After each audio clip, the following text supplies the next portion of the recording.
The truth about karma. Karma is one of those words we don't translate. Its basic meaning is simple enough: action. But because of the weight the Buddha's teachings give to the role of action, the Sanskrit word karma packs in so many implications that the English word action can't carry all its luggage. This is why we've simply airlifted the original word into our vocabulary. But when we try unpacking the connotations the word carries, now that it has arrived in everyday usage, we find that most of its luggage has gotten mixed up in transit.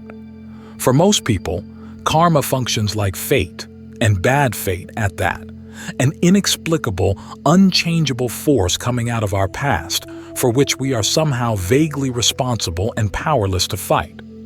I guess it's just my karma. I've heard people sigh when bad fortune strikes with such force that they see no alternative to resigned acceptance. The fatalism implicit in this statement is one reason why so many of us feel repelled by the concept of karma, for it sounds like the kind of callous myth-making that can justify almost any kind of suffering or injustice in the status quo. If he's poor, it's because of his karma. If she's been raped, it's because of her karma. From this, it seems a short step to saying that he or she deserves to suffer, and so doesn't deserve our help. This misperception comes from the fact that the Buddhist concept of karma came to the West at the same time as non-Buddhist concepts, and so ended up with some of their luggage.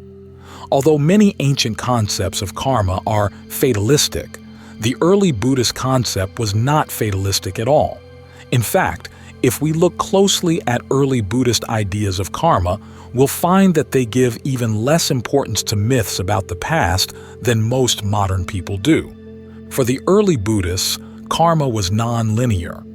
Other Indian schools believed that karma operated in a straight line, with actions from the past influencing the present, and present actions influencing the future. As a result, they saw little room for free will. Buddhists, however, saw that karma acts in feedback loops, with the present moment being shaped both by past and by present actions. Present actions shape not only the future, but also the present. This constant opening for present input into the causal process makes free will possible. This freedom is symbolized in the imagery the Buddhists use to explain the process: flowing water. Sometimes the flow from the past is so strong that little can be done except to stand fast, but there are also times when the flow is gentle enough to be diverted in almost any direction. So, instead of promoting resigned powerlessness, the early Buddhist notion of karma focused on the liberating potential of what the mind is doing at every moment. Who you are, what you come from, is not anywhere near as important as the mind's motives for what it's doing right now. Even though the past may account for many of the inequalities we see in life, our measure as human beings is not the hand we've been dealt, for that hand can change at any moment. We take our own measure by how well we play the hand we've got. If you're suffering, you try not to continue the unskillful mental habits that would keep that particular karmic feedback going. If you see that other people are suffering and you're in a position to help, you focus not on their karmic past, but your karmic opportunity in the present. Someday you may find yourself in the same predicament they're in now, so here's your opportunity to act in the way you'd like them to act toward you when that day comes.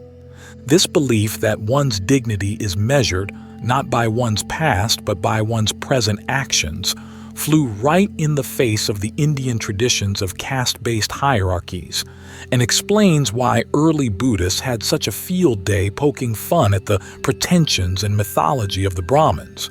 As the Buddha pointed out, a Brahmin could be a superior person not because he came out of a Brahmin womb, but only if he acted with truly skillful intentions. We read the early Buddhist attacks on the caste system, and aside from their anti-racist implications, they often strike us as quaint. What we fail to realize is that they strike right at the heart of our myths about our own past, Our obsession with defining who we are in terms of where we come from, our race, ethnic heritage, gender, socio-economic background, sexual preference, our modern tribes. We put inordinate amounts of energy into creating and maintaining the mythology of our tribe so that we can take vicarious pride in our tribe's good name. Even when we become Buddhists, the tribe comes first. We demand a Buddhism that honors our myths. From the standpoint of karma, though, where we come from is old karma, over which we have no control. What we are is a nebulous concept at best, and pernicious at worst when we use it to find excuses for acting on unskillful motives. The worth of a tribe lies only in the skillful actions of its individual members. Even when those good people belong to our tribe, their good karma is theirs, not ours.